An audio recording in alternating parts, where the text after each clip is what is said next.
The solar system, সৌরজগৎ। সূর্য এবং তার গ্রহ, উপগ্রহ, গ্রহাণুপুঞ্জ, অসংখ্য ধূমকেতু ও অগণিত উল্কা নিয়ে সৌরজগৎ বা সৌর পরিবার গঠিত হয়েছে। সৌরজগতের যাবতীয় গ্রহ উপগ্রহের নিয়ন্ত্রক হলো সূর্য।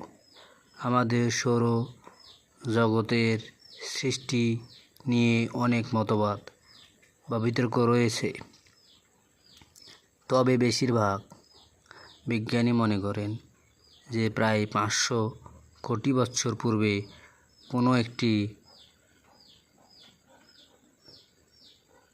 বৃহৎ নক্ষত্রের বিস্ফোরণ সৃষ্ট গ্যাস ও ধূলিপুঞ্জ হতে সৌরজগতের সৃষ্টি হয়েছে। সূর্য অপেক্ষাকৃত নবীন একটি নক্ষত্র।